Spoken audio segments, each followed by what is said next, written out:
नैनं छिन्दन्ति शस्त्राणि नैनं दहति पावकः न चैनं क्लेदयन्त्यापो न शोषयति मारुतः. This verse from Bhagavad Gita, which says the spirit, the soul is eternal, unyielding, unrelenting, even in the face of death. I would like to go down to the spirits of all the martyrs, not just of Pahalgam terror attack, but victims of every terror attack that has ever been on this globe. We promise them that we won't relent, we won't yield until the perpetrators, their sponsors, their supporters are brought to justice. I would like to just share a small story with you. Mrs. Pallavi, wife of one of the martyrs, Manjunath Rao. Manjunath Rao, Pallavi and their son, teenage son, were in Pahalgam, Kashmir on family vacation. And they became the victims of this horrible terror attack. Pallavi was speaking after the terror attack. She was the one who bravely confronted the terrorist who killed her husband. She was speaking fearlessly, no fear in her eyes. She said, after the terrorist shot my husband, I went and confronted him. I told him, you have already killed my husband. Why are you keeping me and my son alive? You should shoot me as well. The terrorist said, I'm not going to shoot you. Go tell your Modi. Pallavi said, yes, I'm going to tell this. The interviewer asked her, weren't you scared when you went and confronted the terrorist? Did you not have fear for your life? Pallavi said, why should I fear? My country is like my home. I don't want to be scared in my home. I want to feel safe as if I'm in my home, no matter what corner of my country I go to. So why should I fear? It should be the terrorist who should fear me. This is my home. And I think all of us here can relate to what Pallavi says or what Pallavi felt.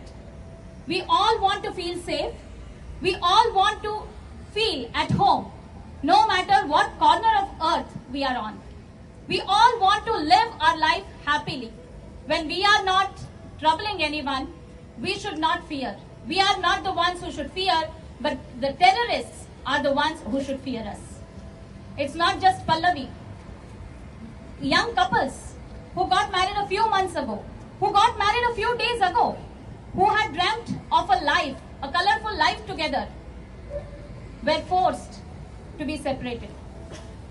But today, all of us gathered here should pledge and solemnly promise all those departed souls that we are here for your families and even for you to get the justice.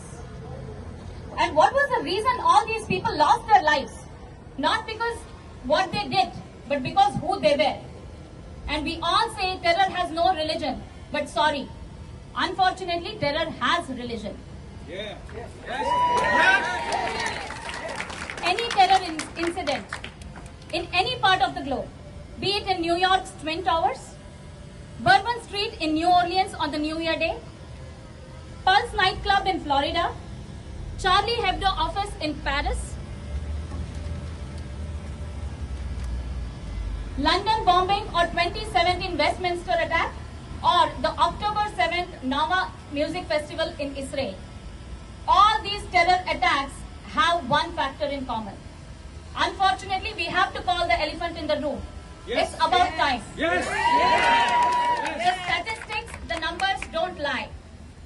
When you have data that clearly states more than 60,000 Islamic terror attacks have taken place worldwide since 1979 to 2024, terror does have a religion. And sooner we accept it, the sooner we'll be able to address it and make this world a better and peaceful place. Yes.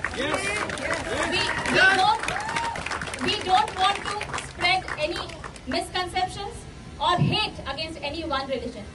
But the peaceful majority becomes irrelevant when 15 to 25% of 2 billion are radical Islamists. Yes. So let's say no to the terror. Now I would like to read the Hindu Swayam Sevak Sangh USA's statement, I'm sure which echoes all of our feelings and all of our emotions.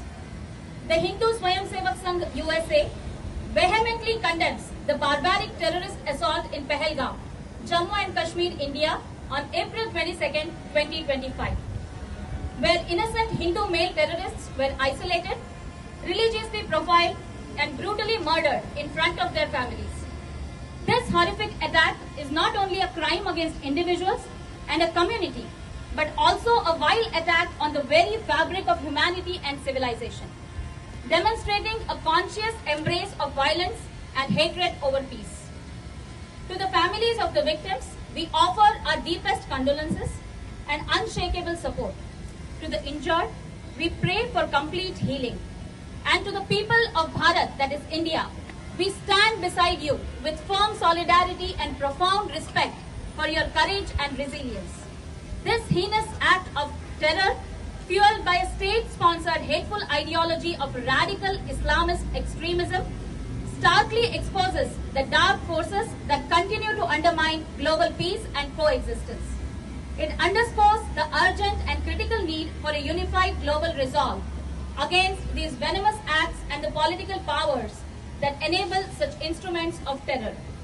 We appeal to American civic leaders, lawmakers, and society at large to unequivocally stand against terrorism wherever it manifests, and to support concerted efforts that safeguard innocent lives and promote peace.